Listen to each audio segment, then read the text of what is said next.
오늘이 2023년도 새해 첫날이고 또 첫 주일이기도 합니다. 올해 주일 표가 다시 부흥하는 교회입니다. 그래서 새해 첫 주일은 우리 표를 제목으로 말씀을 전하는데, 오늘 말씀을 전하면서 사실 상당히 힘들었습니다. 교회의 부흥을 말해야 하지만은 사실 지금의 교회의 상황이 쉽지 않은 상황이기 때문에 더더욱 그랬습니다. 현재 우리 기독교는 1992년도 이후 점점 쇠퇴의 길로를 걷고 있습니다. 결정적으로 영향을 준 것이 바로 다미 선교의 시한부 종말론 때문일 것입니다. 젊은 친구들은 잘 모를 수도 있겠는데 1992년도 10월 28일에 예수님이 재림한다는 그런 사건을, 소란을 두고 일으킨 사건이었습니다. 얼마나 소란을 피웠는지 TV 공중파에서 10월 28일 예수님이 재림하느냐 하지 않느냐, 여기에 초미의 관심을 두고 생중계를 하면서 다 지켜봤습니다. 결국 예수님께서는 오시지 않았고 한 사람도 휴거를 당한 사람이 없었습니다. 그러니까 우리 기독교가 개망신을 당한 거죠. 그러면서 기독교는 욕을 먹었습니다. 우리야 교회에 다니니까 이단이 뭔지 상단이 뭔지 알잖아요. 근데 불신자들은 그런 것에 대해서 전혀 모릅니다. 실제로는 이 다미성교회가 잘못된 교리를 가르치면서 이단이었지만은 TV를 보는 불신자들은 미친놈들, 그렇게 하면서 그 이단들을 기독교인들로 다 싸잡아서 기독교인들을 욕을 했습니다. 그때를 기준으로 그 이전에는 그래도 기독교의 성장률이 그래도 상승 곡선을 보이고 있었는데, 그때를 정점으로 해서 우리 기독교 교세가 점점 줄기 시작했습니다. 물론 그 이후에도 우리 기독교에서 전도도 하고 열심을 냈습니다. 우리 예장 통합에서 지금 우리가 여기 다니면 여러분 이 마크가 초록색 우리 대한민국을 나타내고 거기에 빨간 십자가 마크 있는 우리 예수교 장로의 통합적 마크죠. 예장 통합에서는 1992년도부터 2002년도까지 10년 동안 만사운동이라는 것을 해서 교회 성장을 꿈꿨습니다. 들어보셨는지 모르겠어요. 1만 교회 400만 성도운동, 우리 예장만 가지고 이제 하는 겁니다. 그렇게 목표를 하고 열심히 했습니다. 그리고 그 어간에 저도 신학교에 들어가서 신학을 공부했습니다. 그렇게 열심을 내니까 조금 되는 듯 했습니다. 하지만 2000년이 지나면서 기독교에 대한 부정적인 시각들이 많아지게 되었습니다. 굵직굵직한 범죄 사건들이 나오면 거기에는 언제나 기독교인들이 있었습니다. 사실 여러분 1천만 기독교인들 자랑하니까 4명 중에 1명이 기독교인이잖아요. 그 당시는. 범죄자가 생기면 기독교인이 나올 수도 있지만은 세상은 기독교인들이 범죄자인 것을 용납해 주지 않았습니다. 거기에다가 기독교를 죽이려고 하는 그런 세력이 있었다는 겁니다. 유튜브에 여러분 이정훈 교수라는 분이 지금 유튜브에서 이제 활동을 많이 하고 있는데, 이분이 불교에서 기독교로 개종한 분입니다. 그 방송에 보면 체계적으로 조직적으로 기독교를 탄압하는 세력이 있다고 합니다. 그분 자신도 거기서 일하다가 활동을 하다가 기독교로 개종해서 지금은 제대로 된 기독교를 믿으라, 그렇게 전하는 일을 하고 있습니다. 우리가 잘 몰랐죠. 그런데 그분이 그런 데서 이제 기독교로 개종해서 이야기를 하니까 그런 세력도 있었다는 걸 우리가 알게 되는 것이죠. 그러니까 이런 조직적으로 기독교를 말살시키려고 하는 그런 세력들이 있다는 겁니다. 그래서 이런 요즘은 좀 그런 말들을 안 사용하는데, 개독교라는 말을 많이 들어보셨죠? 개독교 뭐 좀 잘못하면 개독교, 온갖 이 댓글이라든지 여기 댓글에 보면 대독이라는 말들이 정말 유행을 하던 때가 있었습니다. 그러니까 우리 기독교 내에서 잘못 가르치고 잘못 배워서 선한 열매를 맺지 못해서 기독교인들이 욕을 먹는 경우가 있었습니다. 예를 들자면 우리가 믿는다고 말할 때 원문에서는 믿음과 신실함을 같이 사용합니다. 믿음을 영어로 번역하면은 믿음, 이걸 영어로 번역하면은 faith, F-A-I-T-H, faith, 그렇게도 번역하기도 하고 believe 할 때 belief로 번역하기도 합니다. B-E-L-I-F, 영어를 써서 죄송한데, 그래서 믿음으로 구원 얻는다고 말할 때는 영어나 헬라어에서는 belief만을 의미하지 않습니다. faithfulness, 신실함도 의미하는 것입니다. 그러니까 이런 우리가 믿음으로 구원받는다는 말을 충성됨으로 구원받는다 또는 신실함으로 구원받는다, 그렇게 여러분 생각해 보십시오. 완전 의미가 달라질 겁니다. 단지 믿음으로 구원받는다 이렇게 하니까 생활은 아무렇게나 해도 괜찮고 그냥 믿는 그것만 믿으면 괜찮다고 그렇게 생각하는 겁니다. 근데 헬라어나 영어에서는 두 가지 의미를 다 가지기 때문에 믿음으로 구원받는다 하면 단지 belief가 아니라 faithfulness, 충성됨으로 신실함으로 구원받는다는 의미입니다. 이것이 한국어로 번역되면서 신실함이나 충성됨은 없어지고 오직 믿음으로 구원받는다고 생각하게끔 만든 것입니다. 잘못된 거죠. 우리는 그 믿음을 한 가지로만 씁니다. 그렇게 가르쳤기 때문에 삶은 어떻게 되든지 상관없이 오직 주님만 믿으면 구원받는다는 식으로 잘못 가르치고 잘못 배우게 된 것입니다. 그러나 성경에서는 정말로 가르치는 것은 그 믿음이 신실함 그리고 충성됨을 포함하고 있어야 한다는 것입니다. 신실함이나 충성됨이 없다면 그것은 참 믿음이 아닌 것이죠. 그렇게 가르쳐야 맞는 가르침이고, 그렇게 가르쳐 왔더라면, 기독교 100년에 그렇게 가르쳐 왔더라면 이처럼 막 우리 이 기독교에서 신앙을 팔아먹고 삶이 마음대로 되는 그런 일들은 많지가 않았을 것입니다. 여러분 달란트 비율을 잘 알고 계실 겁니다. 1달란트, 2달란트, 5달란트 받았는데 이런 칭찬받은 그 종들에게 뭐라고 말합니까? 착하고 충성된 종아. 믿음 있는 종이 아닙니다. 착하고 충성된 종아. 그때 그 쓴 그 충성된 그게 믿음하고 같은 겁니다. 번역을 할 때 그렇게 번역을 했기 때문에, 가르쳤기 때문에 삶의 열매들이 좋지 못했다는 겁니다. 삶의 열매가 좋지 못하니까 예수님의 예언처럼 소금이 맛을 잃어버려서 사람들에게 밟혀버리는 천한 기독교가 되어진 것입니다. 아무 영향력이 없는 맛이 잃은 그런 소금이 되어버린 것입니다.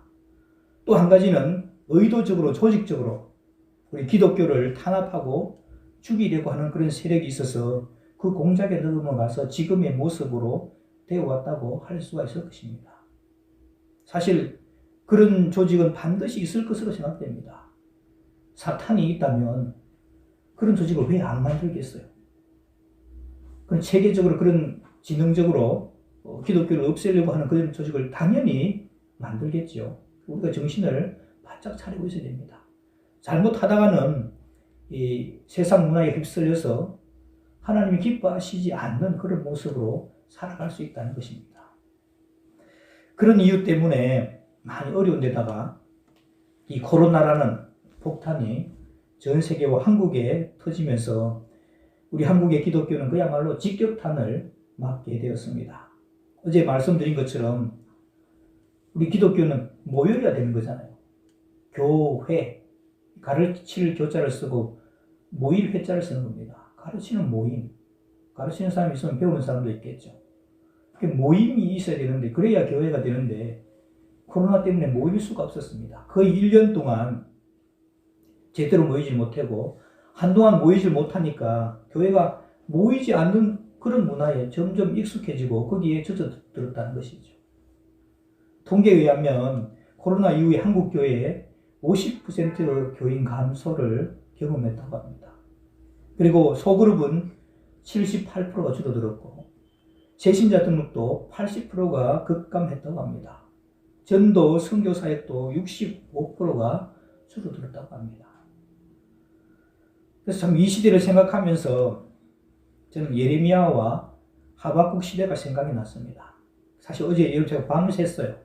밤새가지고 6시나 7시쯤에 잠들었다가 깨보니까 10시 20몇 분인 거예요. 깜짝 놀랐죠. 그래서 얼른 준비하느라고 정신이 없었는데 설교가 안 되는 거예요.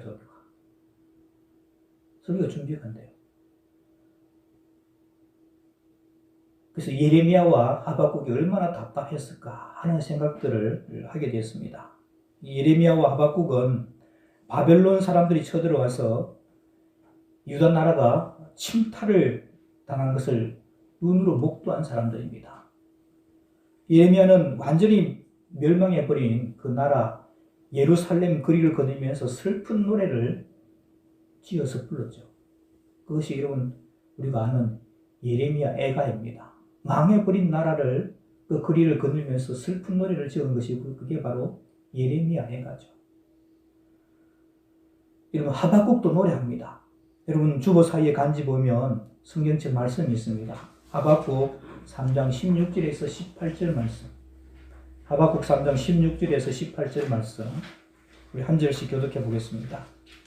내가 들었으므로 내 창자가 흔들렸고 그 목소리로 말미암아 내 입술이 떨렸도다. 무리가 우리를 치러 올라오는 환난 날을 내가 기다림으로 썩이는 것이 내 뼈에 들어왔으며 내 몸은 내 처소에서 떨리는도다. 어떤 나무에 열매가 없으며 감람나무에 수순이 없으며 밭에 먹을 것이 없으며 우리의 양이 없으며 내 땅에 소가 없을지라도 나는 여호와로 말미암아 즐거워하며 나의 구원의 하나님으로 말미암아 기뻐하리로다. 제가 젊었을 때 어렸을 때 이 찬양을 많이 불렀어요. 무화과 나무 잎이 마르고 포도 열매가 없으며 하면서 막 이게 박수치고 막 율동하면서 했거든요. 이걸. 근데 여러분 이게 박수치고 율동하면서 할 찬양이 아니에요. 가사가. 뭣도 모르니까 제가 그렇게 했죠. 근데 여러분 지금 슬프고 아픈 현실을 지금 노래하고 있는데 그러면서 겨우 하나님을 찬양하고 있는 그런 분위기의 찬양이에요. 근데 그게 좀 빠르니까 거기다 율동을 붙여가지고 이렇게 했는데 그렇게 찬양할 수 있는 게 아닌 겁니다. 정말 그렇게 절망적이고 어려운 가운데서도 힘들게 하나님을 찬양하는 그런 결단이 담긴 찬양이었습니다. 저는 지금 우리 시대가 바로 그렇다는 생각을 하게 됩니다. 참으로 어려운 시기입니다. 물론 우리나라가 외적에 의해서 망하거나 외적의 침입을 받은 것은 아니죠. 하지만 영적으로는 사탄의 공격에 속수무책으로 당하고 아무 손도 쓸 수 없는 것처럼 그렇게 보입니다. 근데 놀라운 것은 나라가 그렇게 어려운데도 이 하박국은 부흥을 위해서 기도했다는 사실입니다. 우리 하박국 3장 2절 말씀입니다. 우리 그것도 같이 볼까요? 3장 2절 말씀 시작. 여호와여 내가 주께 대한 소문을 듣고 놀랐나이다. 여호와여 주는 주의 일을 이 수년 내에 부응하게 하옵소서. 이 수년 내에 나타내시옵소서. 진노 중에라도 긍휼을 잊지 마옵소서. 이 하박국은 자기 나라가 이런 어려움을 당한 것이 주님의 진노라고 생각하고는 진노 중에도 좀 긍휼을 잊지 말아달라. 그렇게 기도하면서 수년 내에 부흥을 다시 달라고 그렇게 기도하고 있는 겁니다. 그래서 저도 용기를 냈습니다. 현실은 어렵고 힘들지만은 우리 한국교회 또 우리 새소망교회 우리 기독교에 부흥을 주옵소서. 그래서 교를 다시 부흥하는 교회로 정했습니다. 어제 말씀드렸듯이 다시 부흥하는 교회를 주옵소서. 거기서 줄여드린 말이라고 보면 되겠습니다. 다시 부흥하는 교회를 주옵소서. 작게는 우리 새소망교회가, 크게는 우리 한국교회가 부흥하게 되기를 꿈꾸는 말입니다. 그러면서 부흥의 모델을 초대교회로 잡아서 오늘 우리가 읽은 말씀, 이 본문을, 말씀을 정해봤습니다. 초대교회를 보면서 침체에 있는 우리 한국교회와 우리 새소망교회의 문제를 해결할 수 있을 것이라고 봅니다. 그것은 본질로 돌아가는 것입니다. 교회가 부흥할 수 있는 길은 본질로 돌아가는 겁니다. 다른 길이 있다면 다른 길을 찾겠는데 제가 보기엔 다른 방법이 없습니다. 42절 말씀 보시면, 우리 42절 말씀 같이 볼까요? 시작. 그들이 사도들의 가르침을 받아 서로 교제하고 떡을 떼며 오로지 기도하기를 힘쓰니라. 여기 사도들의 가르침을 받았다고 하는데 사도들은 뭘 가르쳤을까요? 그 앞에 쭉 보시면 베드로가 오순절날 설교한 내용이 나오죠. 그게 2장 14절에서 36절까지 말씀입니다. 성경에서 예수 그리스도를 증거하는 것이죠. 예수 그리스도를 가르치는 것이었습니다. 예수 그리스도가 답입니다.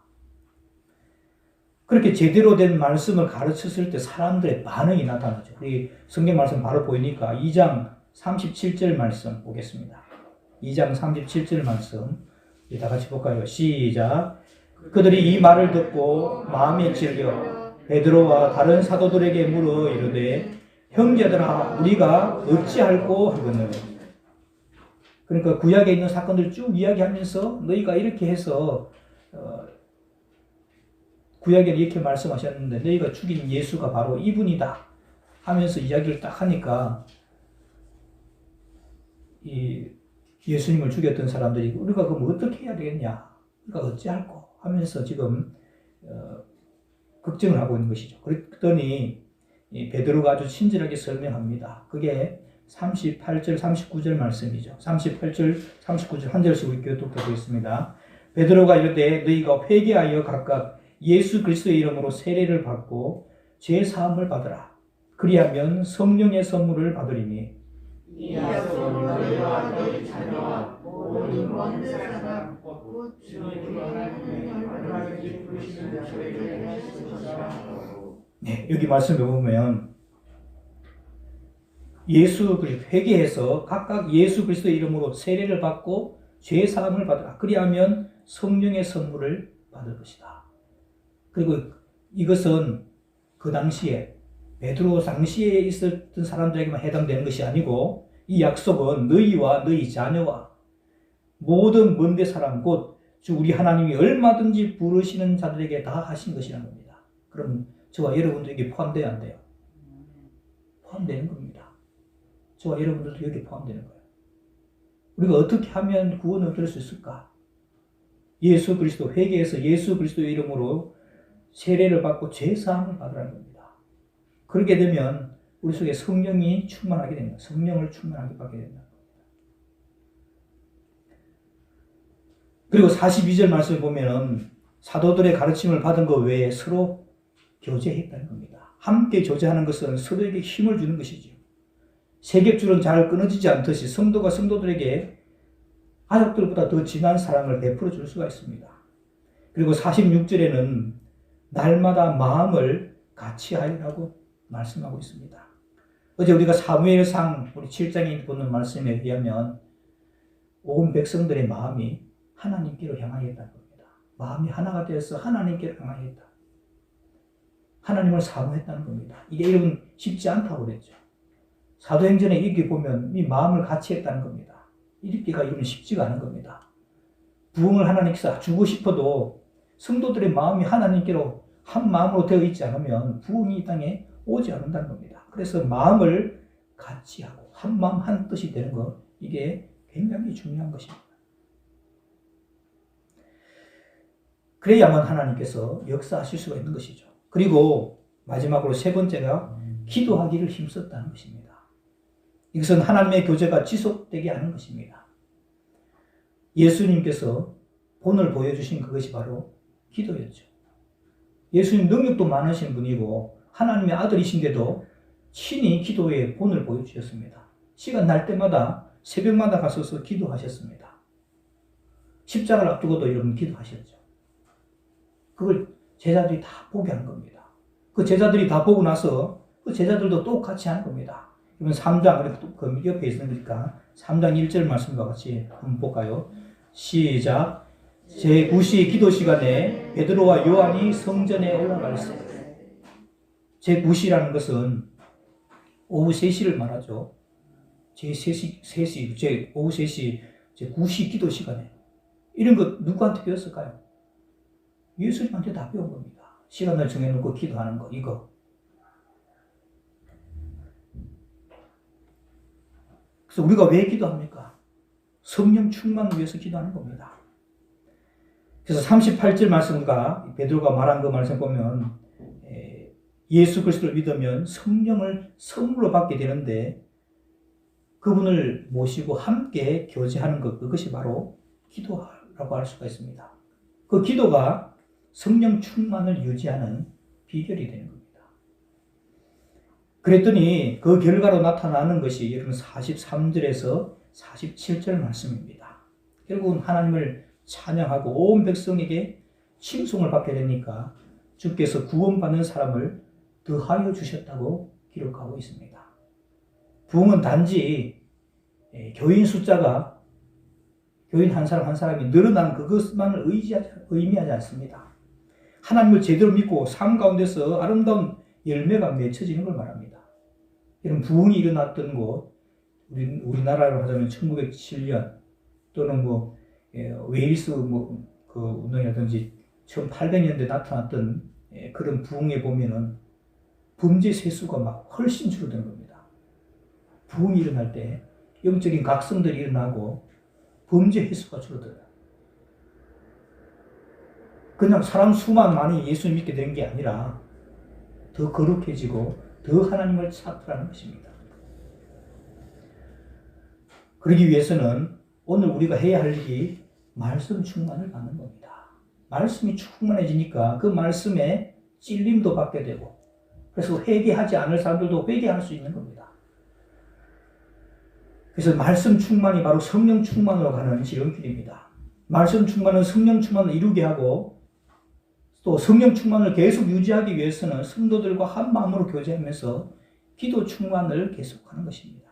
그렇게 하면 성령 충만을 계속 유지할 수 있게 되고 그것이 우리의 삶으로 나타나게 됩니다. 한 가지 우리가 짚고 넘어갈 것이 있습니다. 44절, 45절 말씀 우리가 그대로 실천을 해서 우리도 재산을 다 팔아서 이 말씀 44절 보니까 믿는 사람이 다 함께 있어 모든 물건을 서로 통용하고 또 재산과 소유를 팔아서 각 사람의 필요를 따라 나눠준다. 여기서 이런 공산주의가 나온 거거든요, 사실은. 그래서 이 말씀을 보면서 우리도 여기 있는 모든 분들이 재산 다 팔아서 교회 갖다 바치고 이렇게 하라고 그러면 이런 전도가 되겠어요? 물론 재산이 별로 없는 사람들은 그렇게 합시다 할지도 모르겠습니다. 근데 여러분, 우리가 성경을 볼 때 이건 우리가 모든 경우 어떤 경우에도 다 적용될 수 있는 말씀인가 아니면 특별히 한 케이스로 주신 말씀인가 이걸 분별해서 볼 줄 알아야 됩니다. 여기는 예루살렘 교회에 일어난 특별한 현상이었습니다. 예루살렘에서는 예수님을 믿으면은 그 유대교에서 출교를 당하게 됩니다. 예루살렘이나 그 이스라엘 나라 전체가, 유대 나라 전체가 믿는 게 유대교죠. 기독교는 그 유대교에서 예수님을 인정하는 게 기독교인 겁니다. 근데 예수님을 믿게 되면은 출교를 당한 겁니다. 출교라는 게 여러분 아무것도 아닌 것 같지만은 그러면 여러분 예루살렘이 유대교 사회잖아요. 때문에 공직에 나갈 수가 없고 장사가 잘 안 되는 겁니다. 여러분 우리가 장사를 하면 아는 사람들끼리 물건 팔아주고 하잖아요. 근데 저 사람이 딱 낙인 찍혔다. 기독교인으로 낙인 찍혔다. 그러면 물건 사고 파는 어려움이 있는 겁니다. 그래서 여러분 공직에 나가지도 못하고 장사도 못하게 되면 먹고 살기가 막막해지는 겁니다.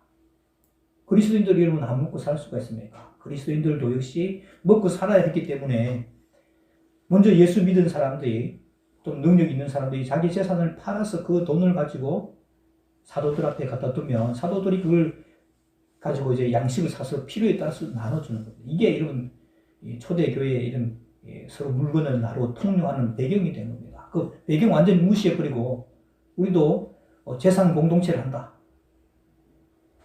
밥상 공동체는 충분해요. 밥을 같이 먹고 하는 거, 그런 교제. 오늘 우리가 식탁에 교제를 하긴 할 텐데 그 정도는 충분하다는 겁니다. 그래서 여기는 케이스로 주신 말씀입니다. 우리가 이걸 받아들여야 될 말씀이 있고 예루살렘 교회에 특별히 주신 말씀이라는 것 우리가 구별할 줄 알아야 되는 겁니다. 이렇게 여러분 서로 나눠 가졌기 때문에 나눠 먹고 이렇게 했기 때문에 AD 70년에 이런 예루살렘이 멸망을 당해요. AD 70년에. 그 전에 우리 기독교인들이 다 거기서 뿔뿔이 흩어져서 세계로 막 선교가 나갑니다. 왜? 돈 나눠 먹을 게 없으니까. 만약에 거기 계속 있었으면 어떻게 됐겠어요? AD 70년 망할 때 같이 기독교도 같이 망하는 것이죠. 그래서 그 당시에는 꼭 필요한 일이었지만 지금도 똑같이 해야 된다. 이거는 우리가 할 수 없는 것입니다. 그래서 예루살렘 교회의 특별한 케이스라는 사실을 우리가 주지해야 될 겁니다. 이제 말씀을 여러분 정리합니다. 초대교회 부흥이 오게 된 것은 무엇이었습니까? 예수 그리스도를 증거하는 말씀이었습니다. 그 말씀에 회개하고 세례를 받고 성령을 선물로 받게 되고 그러면서 함께 교제하고 마음을 같이 하고 기도에 힘썼습니다. 그랬더니 성도들은 기쁨이 충만하고 온 백성에게 칭찬을 받으면서 성도의 숫자들도 늘어났다는 것이죠. 우리 기독교가 본질에 충실해야 하겠습니다. 우선 말씀에 충실한 것입니다. 말씀을 통해서 찔림을 받고 말씀을 통해서 성령 충만을 받아야 합니다. 그리고 마음을 같이하여 함께 기도에 힘쓰는 것입니다. 다른 방법이 없습니다. 다른 방법이 있다면 저에게 좀 알려주십시오. 밤새도록 고민했는데 다른 방법이 없어요. 다른 방법은 없습니다. 말씀 충만이고 성령 충만이고 성령 충만을 유지하는 방법이 있고 기도 충만인 겁니다. 그리하게 될 때 우리 부흥이 우리 삶 속에 나타나게 될 것입니다. 우리 한국교회가 또 우리 새소망교회가 부흥하게 되기를 주님의 이름으로 축원합니다. 기도하겠습니다. 교회를 사랑하시는 하나님 아버지, 예수님의 피로 값주고 산 교회가 위축되고 어려움에 처해 있습니다. 우리 새소망교회와 한국교회 그리고 기독교가 본질로 돌아가게 하시고 말씀 충만, 성령 충만, 기도 충만해서 이 땅에 다시금 부흥이 있게 하여 주옵소서. 예수님의 이름으로 기도하옵나이다. 아멘.